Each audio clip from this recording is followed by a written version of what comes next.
Hello दोस्तों, good morning. मैं प्रेमचंद, मेरे यूट्यूब चैनल शिक्षक प्रसार पर आप सभी का स्वागत है। मित्रों, जैसे कि हम सभी लोगों ने पिछली क्लास में प्रकाश से कुछ महत्वपूर्ण बिंदुओं पर क्या किया, चर्चा कर दिया। अब उन बिंदुओं के आगे कुछ और बिंदु हैं जो आज हम लोग उन पर क्या करेंगे, चर्चा करेंगे। यदि देखा जाए, पिछली क्लासों में हम लोग प्रकाश देखा, प्रकाश कितने भेद होते हैं उनके बारे में पूरा पूर्णतः संपादित करके दे दिया, आपको बता दिया। और उसके आगे क्या हुआ प्रोसेस, हमने क्या पढ़ाया, प्रकाश का परावर्तन भी पढ़ाया और उसके आगे वह प्रतिबिंब बताया, वास्तविक प्रतिबिंब, आभासी प्रतिबिंब। ये जो मुख्य बिंदु है ये इम्पॉर्टेंट है और आज की जो क्लास चलने वाली है ये और ही इम्पॉर्टेंट है। जैसे कि आज देखा जाए, आज जो बिंदु है, आज हम लोग किस पे चर्चा करेंगे, दर्पण। क्या? दर्पण। दर्पण पर चर्चा करेंगे। तो दर्पण क्या होता है?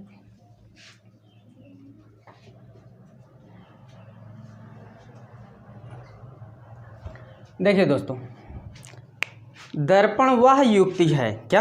दर्पण वह युक्ति है जो अपने ओर आने वाली संपूर्ण किरणों क्या करती है, परावर्तन कर देती है। यानी कि मान लीजिए ये क्या है, एक दर्पण है।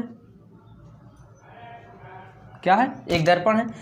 इसके ओर मान लीजिए ये सब क्या है, प्रकाश किरणें आ रही हैं। ये जो दर्पण पर जब टकराएंगी तो ये क्या आगे निकल जाएंगी? नहीं, ये क्या होंगी, संपूर्ण प्रकाश को क्या होगी, परावर्तन कर देगी। ये अपने ही मार्ग में वापस हो जाएगी, अपने मार्ग से क्या हो जाएगी, विचलित हो जाएगी। ये आ गई अपने माध्यम में, यहाँ से भी गुजर सकती है, इस तरफ से भी गुजर सकती है, और ये इस तरफ भी आ सकती है, इस तरफ भी जा सकती है, और यहाँ भी क्या हो सकती है, वापस हो सकती है। यानी कि दर्पण की मैंने परिभाषा क्या बताया, दर्पण एक ऐसी युक्ति है जो अपनी ओर आने वाली संपूर्ण किरणों क्या कर सकती है, परावर्तित कर सकती है, जिसे हम क्या कहते हैं, दर्पण। अब देखा जाए दर्पण कितने भेद होते हैं, लेकिन उसके आगे हम लोग क्या चर्चा करते हैं, गोली दर्पण। क्या? गोली दर्पण। गोली दर्पण के आगे हम लोग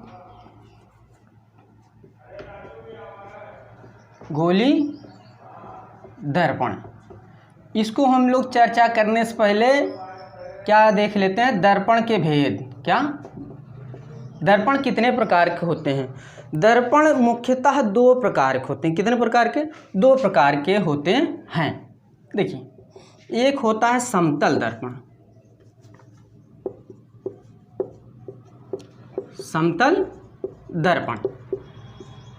दूसरा होता है गोली दर्पण। क्या? गोली दर्पण। और गोली दर्पण के अंतर्गत दो दर्पण और आते हैं, जिनको हम लोग क्या बोलते हैं, अवतल दर्पण, और एक क्या होता है, उत्तल दर्पण। यदि समतल दर्पण देखा जाए तो क्या होता है, वह दर्पण जिसका परावर्तन क्या हो, समतल सतह से हो। यानी कि मान लीजिए कि ये क्या है, एक समतल दर्पण है और दर्पण के दो भाग होते हैं। यानी कि एक क्या होता है, एक आगे के भाग होता है, एक पीछे के भाग। इसकी तो हम लोग चर्चा भी आगे करते हैं। तो यानी कि समतल दर्पण वह दर्पण है जिसका परावर्तन समतल सतह से हो। यानी कि इस पर यदि प्रकाश डाला जाए तो ये क्या है, समतल सतह पर हो रही। यदि इस ओर डाला जाए तो ये क्या है, ये समतल नहीं है, लेकिन ये समतल है, लेकिन ये स्ट्रेट है, यानी कि खड़ी हुई रेखा है, जिसको हम ऊर्ध्वाधर रेखा कहते हैं। तो यानी कि दर्पण क्या, समतल दर्पण। समतल दर्पण वह युक्ति है जिसका परावर्तन समतल सतह पर हो। इतनी बात क्लियर? तो दर्पण के दो भेद हैं, एक समतल दर्पण है, दूसरा क्या है, गोली दर्पण। गोली दर्पण के माध्यम से दो भागों में हमने क्या चर्चा करना है हमको, एक क्या है अवतल दर्पण, दूसरा है क्या, उत्तल दर्पण। अब हम लोग इसकी चर्चा कर लेते हैं। क्या? गोली दर्पण। गोली दर्पण क्या होता है? गोली दर्पण बहुत ही इंपॉर्टेंट टॉपिक है। इसके अंतर्गत कई बिंदु आते हैं। देखिए, ये मान लीजिए क्या है, एक कांच का खोखला गोला है। क्या? क्या है? कांच का खोखला गोला है।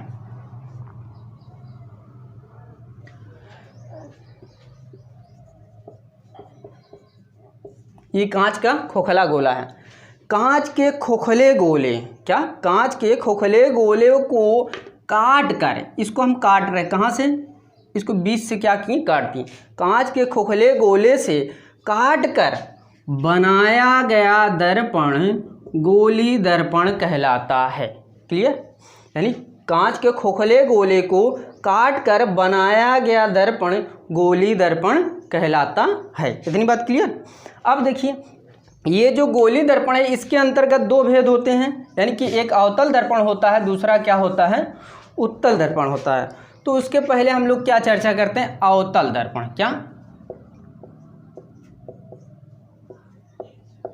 अवतल दर्पण। अवतल दर्पण क्या होता है, वह दर्पण जिसका परावर्तक उभरे हुए तल से क्या ना हो, यानी कि इसकी परिभाषा क्या हो सकती है। ये देखिए, एक क्या है, अवतल दर्पण है, अवतल दर्पण है। देखिए, वह दर्पण जिसका परावर्तक क्या हो, दबे हुए तल से हो। इसके पहले मैंने क्या बताया, वह दर्पण जिसका परावर्तन उभरे हुए तल से ना हो। लेकिन यहाँ जो परिभाषा मैं बता रहा हूँ, वह दर्पण जिसका परावर्तक तल क्या हो, दबा हुआ हो। क्या हो, दबा हुआ हो। इसकी जस्ट अपोजिट उत्तर दर्पण भी होता है। क्या, उत्तल दर्पण भी होता है। पहले हम लोग एक बार अवतल दर्पण के बारे में भी चर्चा कर लेते हैं। वह दर्पण जिसका परावर्तन क्या हो, दबे हुए तल से हो। इसमें प्रोसेस ये होता है दोस्तों, ये जो है दर्पण, इसके एक और पॉलिश की होती है, जिसको हम कलाई बोलते हैं। क्या, कलाई, एक और पॉलिश की जाती है। अब ये प्रोसेस हो गया किसका, अवतल दर्पण का। अब जस्ट अपोजिट इसी का क्या होगा, उत्तल दर्पण भी होगा। यदि उसको देखा जाए तो उसका भी फिगर इसी प्रकार बनेगा, बट इसके अपोजिट होगा। देखिए, उत्तल दर्पण। अब इसके अंदर की ओर क्या होगा, पॉलिश की जाएगी। यानी कि इसकी परिभाषा ये बनेगी, उत्तल दर्पण उसे कहते हैं जिसका परावर्तक उभरे हुए तल से हो। इसका उभरा हुआ भाग क्या है, ये आगे पीछे का है, यानी कि इसका परावर्तक क्या होगा, ये होगा। ये आपतित किरण है। क्या, आपतित किरण है। ये क्या है, परावर्तित किरण है। तो इसमें मुख्य बातें ये देखना है, ये जो है अवतल दर्पण इसका फिगर ये रहेगा,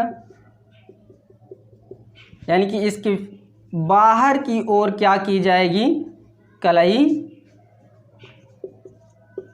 की जाएगी। और उत्तल दर्पण में क्या होगा, अंदर की ओर कलाई की जाएगी। ये जो प्रोसेस है इसको आप लोग विशेष रूप से एकदम डीप लीजिएगा। और इसके अंतर्गत कुछ और महत्वपूर्ण तथ्य आते हैं, जिसको हम लोग क्या कहते हैं, अवतल दर्पण का उपयोग और उत्तल दर्पण का भी उपयोग। इनका उपयोग एक एक नंबरी में पूछता है, जो हम लोग इसकी आगे ही चर्चा करने जा रहे हैं। देखिए,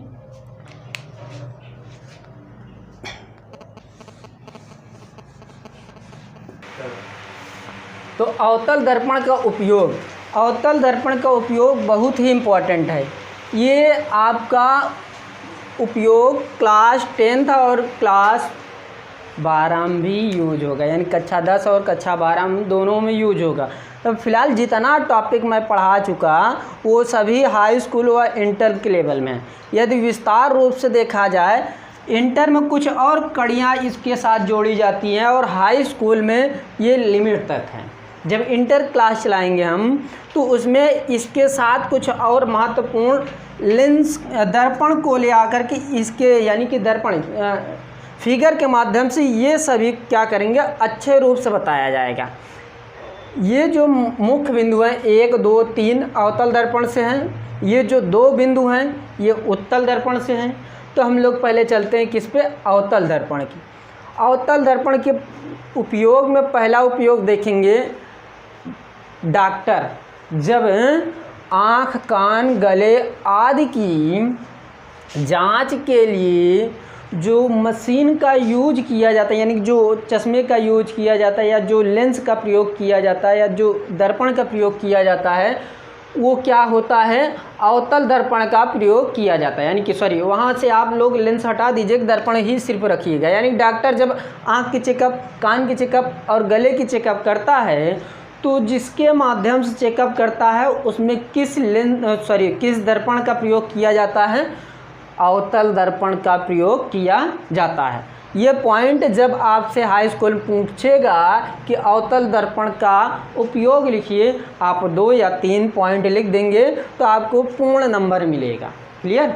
अब आगे चला जाए तो दूसरे पॉइंट में क्या बोला जा रहा है, अवतल दर्पण का उपयोग, सर्च लाइट। यानी कि जब आप देखे होंगे कभी कदार रात में जो सर्च करते हैं, जैसे पुलिस, जितने भी कर्मचारी हैं पुलिस विभाग या आर्मी जो हैं, जब पुलिस फ़िलहाल जब सर्च करती है, जो टॉर्च होती है उसमें जो प्रयोग किया जाता है उसमें भी अवतल दर्पण का ही प्रयोग किया जाता है। फ़िलहाल इसको हम लोग पूर्णतः पढ़ें। अवतल दर्पण का उपयोग सर्च लाइट, मोटर वाहनों के हेडलाइट, यानी कि मोटर के आगे जो लाइट लगी रहती है जिससे रोशनी निकलती है, उसमें आदि के परावर्तन के रूप में किया जाता है। यानी कि उसमें क्या किया जाता है, अवतल दर्पण का प्रयोग किया जाता है। यानी कि जो बाइक होती है उसके आगे जो हेडलाइट होती है उसमें किस दर्पण का यूज किया जाता है, अवतल दर्पण का प्रयोग किया जाता है। तो तीसरे पॉइंट पर देखा जाए, जैसे कि यहाँ मैंने लिखा क्या है, दाढ़ी बनाने के लिए, बाल काटने के लिए जब नाऊ के पास आप जाते हैं, जिस मिरर के सामने आप बैठ करके दाढ़ी या बाल कटवाते हैं, उस मिरर में किस दर्पण का प्रयोग किया जाता है, यानी किस दर्पण का लगा रहता है, यानी कि उसमें दाढ़ी बनाने के लिए अवतल दर्पण का प्रयोग किया जाता है। मान लीजिए कि ये दर्पण है, इसके सामने मैं बैठ कर क्या कर रहा हूँ, दाढ़ी बनवा रहा हूँ, तो इस दर्पण में ये जो मिरर है इसमें किस प्रकार का दर्पण लगा है, अवतल दर्पण का प्रयोग किया जाता है। ओके। तो आगे हम लोग जो दूसरा मुख्य बिंदु है, क्या, अवतल दर्पण का उपयोग, पहला पॉइंट हो गया। दूसरा क्या है, उत्तल दर्पण का उपयोग। तो इसमें पॉइंट फर्स्ट में भी देखते हैं, सड़क पर खंभों में लगे बल्ब। क्या, सड़क पर जो खंभे होते हैं उसमें बल्ब लगे रहते हैं। सड़क पर खंभों में लगे बल्ब में परावर्तन के रूप में उत्तल दर्पण का उपयोग किया जाता है। जब आप सड़क पर चलते होंगे तो जो खंभे लगे हैं उसमें एक बल्ब लगा रहता है, 1 या 2 जितने भी बल्ब लगा सकें, जितने भी रोशनी की आवश्यकता हो उसके अनुसार हम लोग बल्ब का यूज करते हैं। यानी कि उस खंभे में जो बल्ब लगा रहता है उसमें किस दर्पण का प्रयोग किया जाता है, उत्तल दर्पण का प्रयोग किया जाता है। एक बार इसको फिर पुनः रिपीट कर देते हैं, सड़क पर खंभों में लगे बल्बों में परावर्तन के रूप में उत्तल दर्पण का प्रयोग किया जाता है। अब यहाँ मैंने बल्बों लिखा, यानी कि एक से अधिक बल्ब होंगे तभी बल्बों लिखा। यह बल्ब भी लिख सकते थे, क्योंकि एक भी बल्ब लगाया जा सकता है, 2 भी लगा सकते हैं। वो व्यक्ति जितने रोशनी की आवश्यकता पड़ती है उसके अनुसार बल्ब का प्रयोग करते हैं। तो अब देखिए, प्रयोग किया जाता है, ऐसा करने से प्रकाश अधिक वेग से क्या होता है, फैलता है। कभी भी आप टॉर्च यूज करिए, बल्ब लगाइए, तो उसमें से प्रकाश क्या होती है, वी आकार का क्या होती है, संरचना ढाल लेती है। जैसे मान लीजिए कि यहाँ से कोई प्रकाश निकला तो ये सीधी नहीं जाएगी। मान लीजिए कि ये एक टॉर्च है, मान लीजिए ये क्या है, टॉर्च। जब ये यहाँ से रोशनी निकलेगी तो ये सीधा नहीं जाएगी, ये इस तरफ भी जा सकती है, फैल जाएगी। क्या, ये फैल जाएगी। तो उसी प्रकार इसमें लगाया गया है, सड़क पर खंभों में लगे बल्बों में परावर्तन के रूप में उत्तल दर्पण का प्रयोग किया जाता है। ऐसा करने से प्रकाश अधिक वेग से क्या होता, फैल जाता है। तो इनका फैलाव अभी हम लोग और आगे क्लासों में क्या करेंगे, चर्चा करेंगे पूर्णतः। इतनी बात क्लियर। और दूसरे पॉइंट देखा जाए, स्कूटर कार, बस आदि वाहनों में ड्राइवरों को आगे दाईं ओर, जब आप ड्राइव करेंगे तो आगे दाईं ओर ये दाईं ओर उत्तल दर्पण का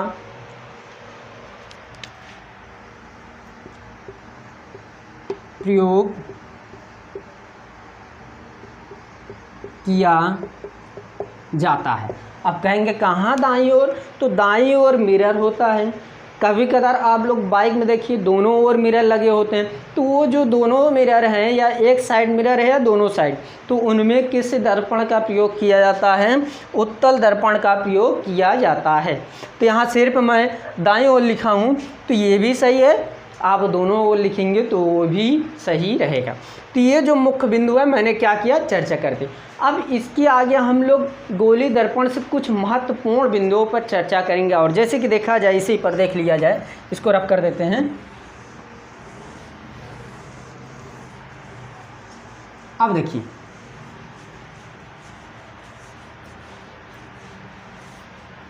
तो इसके आगे कुछ महत्वपूर्ण तथ्य हैं। इसमें देखिए पहला पॉइंट, इसको आप लिख सकते हैं क्या, गोली दर्पण से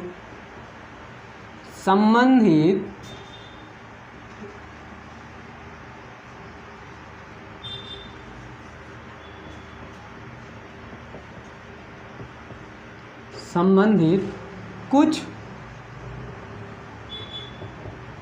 परिभाषाएं।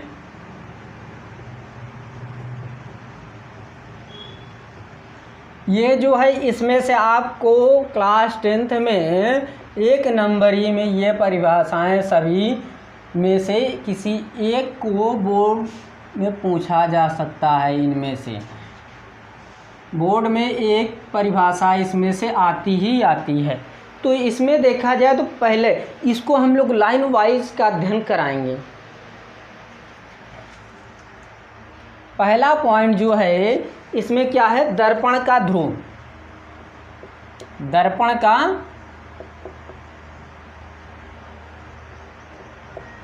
ये जो है इसमें देखिए दिया है दर्पण का ध्रुव। तो इसमें देखिए एक मान लीजिए दर्पण ले लीजिए,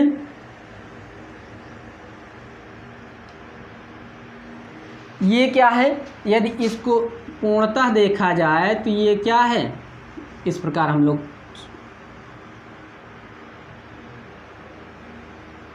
इसको हम लोग क्या कर देते हैं, पॉलिश कर देते हैं।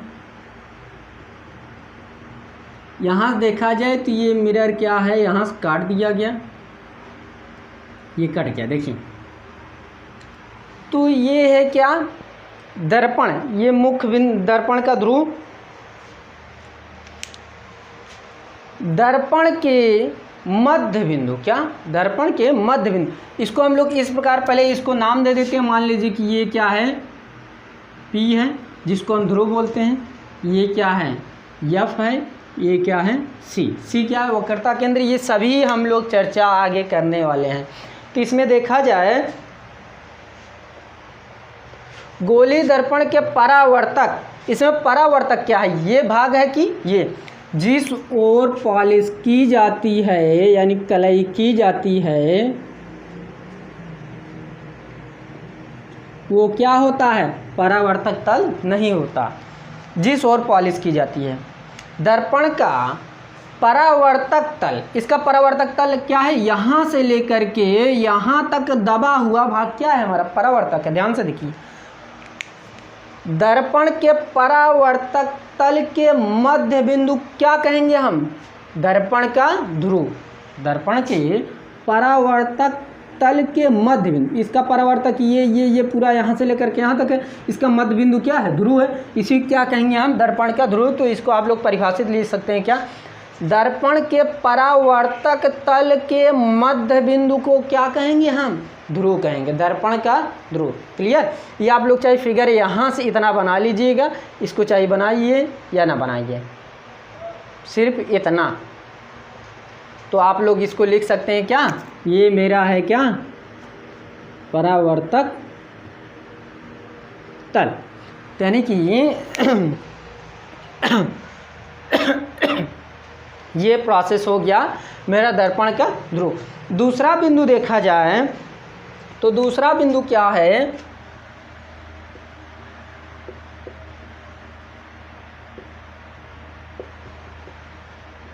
वक्रता केंद्र। वक्रता केंद्र क्या है, खोखले गोले, देखिए ध्यान से, खोखले गोले, जिस कांच के खोखले गोले को काट कर बनाया गया दर्पण तथा उसके मध्य बिंदु को क्या कहेंगे हम, वक्रता केंद्र। ये देखिए एक क्या है, दर्पण है, इतना हम लोग काट कर क्या कर रहे हैं, दर्पण बना रहे हैं। देखिए ध्यान से, ये क्या है, एक दर्पण, खोखले गोले को काट कर बनाया गया दर्पण तथा उसी दर्पण के मध्य बिंदु को क्या कहेंगे हम, वक्रता केंद्र। क्या, वक्रता केंद्र। क्लियर हो रहा है।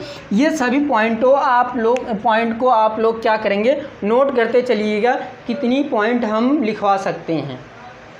लिखेंगे बोर्ड में, ज़्यादा प्रोसेस लंबा हो जाएगा। यदि जो मैं बोल रहा हूँ उसको आप लोग लिखते चलेंगे, ज़्यादा आसानी होगी। तो इसके आगे हम लोग और मुख्य बिंदु पर चलते हैं। देखिए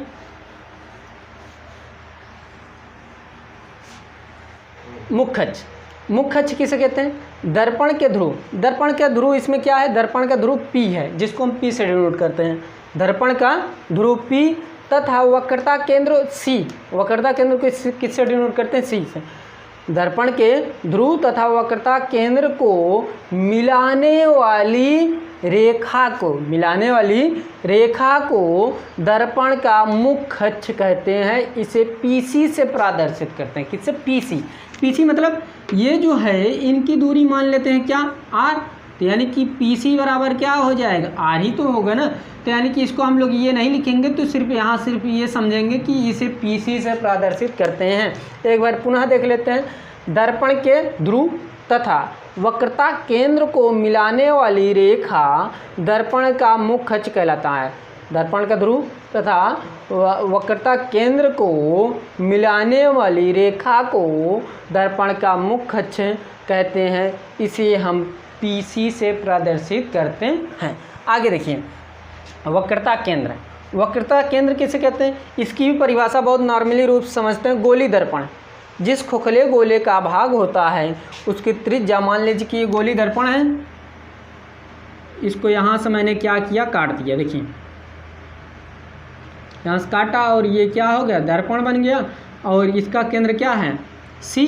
और यहाँ से लेकर के यहाँ तक की दूरी क्या कहेंगे, त्रिज्या कहेंगे। यानी कि गोली दर्पण जिस खोखले गोले का भाग होता है उसके त्रिज्या को ही वक्रता केंद्र कहते हैं। वक्रता केंद्र कहते हैं। अब देखिए, वक्रता त्रिज्या किसे कहते हैं। अभी मैंने यहाँ वक्रता त्रिज्या थोड़ा चर्चा किया, उसको आप लोग वहाँ से डिलीट कर दीजिएगा माइंड से। तो यहाँ आप लोग समझ लीजिएगा, वक्रता त्रिज्या उस गोले की त्रिज्या, क्या, उस गोले की त्रिज्या, मान लीजिए कि इसकी त्रिज्या क्या, उस गोले की त्रिज्या को जिसका एक भाग है क्या, दर्पण। क्या भाग है, दर्पण। ध्यान समझिएगा, यहाँ शब्द गायब है लेकिन यही समझने वाली बात है। उस गोले की त्रिज्या को जिसका एक भाग है क्या, दर्पण। दर्पण की वक्रता त्रिज्या कहलाती है। यानी कि दर्पण की जो ये त्रिज्या है इसी क्या कहेंगे हम, वक्रता त्रिज्या कहेंगे। क्लियर। उस गोले की त्रिज्या को जिसका एक भाग है दर्पण, जिसे हम क्या कहते हैं, वक्रता त्रिज्या कहते हैं। आगे देखिए, फोकस दूरी किसे कहते हैं, इसको थोड़ा ध्यान से पढ़िएगा, ये इंपॉर्टेंट है, इसमें सूत्र भी आता है। गोली दर्पण, क्या, गोली दर्पण के ध्रुव तथा मुख्य फोकस के बीच की दूरी को क्या कहते हैं, फोकस दूरी। जैसे कि ये मान लीजिए क्या है, एक दर्पण है, इसका क्या है, ध्रुव ये है, फोकस क्या है, फोकस दूरी ये है। और यहाँ से लेकर के यहाँ तक की दूरी को ही क्या कहते हैं, ये फोकस है, फोकस बिंदु है। और ये क्या है, ध्रुव है, इसकी बीच की दूरी को ही क्या कहेंगे हम, फोकस दूरी कहते हैं। क्या, दर्पण, गोली दर्पण के ध्रुव, गोली दर्पण के ध्रुव तथा मुख्य अक्ष। मुख्य अक्ष क्या है, मान लीजिए क्या, और यह सॉरी मुख्य फोकस, मुख्य फोकस यहाँ है क्या, गोली दर्पण के ध्रुव, गोली दर्पण के ध्रुव तथा मुख्य फोकस, क्या ये मुख्य फोकस है, क्या मुख्य फोकस गोलीय दर्पण के ध्रुव तथा मुख्य फोकस के बीच की दूरी को क्या कहते हैं हम, फोकस दूरी कहते हैं। क्लियर। अब इसी के आगे एक पॉइंट और बचती है, वो इम्पोर्टेंट है, आप लोग उसको एकदम कंठस्थ याद रखिएगा। जैसे कि हम यहीं पर बता देते हैं, देखिए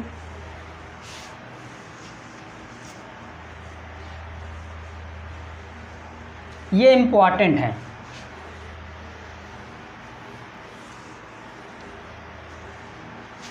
जैसे कि अगला बिंदु क्या, मुख्य फोकस, क्या मुख्य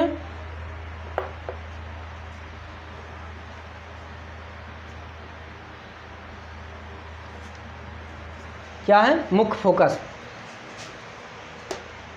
ये मान लीजिए क्या है, एक दर्पण है।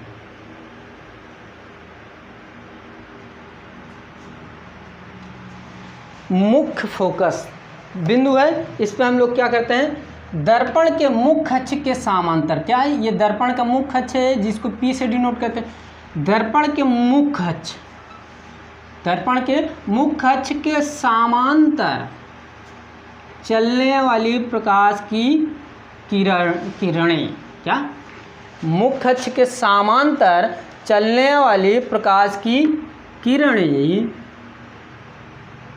दर्पण से परावर्तन के पश्चात किसी निश्चित बिंदु पर मिलती हैं, क्या किसी निश्चित बिंदु, निश्चित बिंदु यानी कि एक ही बिंदु पर मिले। यानी कि ये देखिए, ये यहाँ से चली, यहाँ मिली, और ये यहाँ से चली, यहाँ मिली, और ये भी क्या हुई, यहाँ से चली,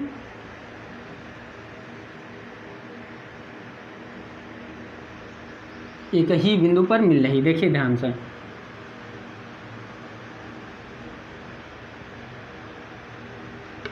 देखिए ये क्या है, यफ है, यानी मान लीजिए कि यफ पर ही मिल रही है। दर्पण के मुख्य अक्ष के समांतर चलने वाली किरणें दर्पण से परावर्तन के पश्चात किसी निश्चित बिंदु पर मिलती हैं या आती हुई प्रतीत होती हैं, उसे हम क्या कहते हैं, मुख्य फोकस कहते हैं। क्या, मुख्य फोकस। जैसे कि अभी इसके पहले मैंने क्या बताया, फोकस दूरी। तो फोकस दूरी में एक फार्मूला होता है, उसको आप लोग याद रखिएगा। जैसे कि फोकस दूरी बराबर होता है, इस फोकस दूरी जो होती है, देखिए हम समझाते हैं आपको। फोकस दूरी बराबर होता है, यफ बराबर होता है r/2। इसका निगमन अभी हम आगे क्लास में क्या करेंगे, चर्चा करेंगे। फिलहाल ये r क्या, वक्रता त्रिज्या है, ये क्या है, सॉरी वक्रता केंद्र है। अब ये जो है फोकस दूरी, यहाँ आप लोग वक्रता त्रिज्या रखिएगा, केंद्र मत रखिएगा। तो यानी कि यहाँ फोकस दूरी बराबर फार्मूला है यफ बराबर r/2। तो जैसे कि आप लोगों ने देखा, क्या मुख्य अक्ष में जो मुख्य तथ्य थे उनके बारे में भी मैंने क्या किया, डिस्कस किया।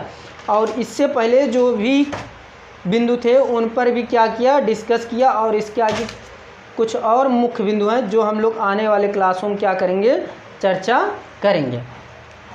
तो अब देखिए, अब ये पॉइंट जो है पूरा एंड हो गई। इसको हम पुनः एक बार समझा देते हैं।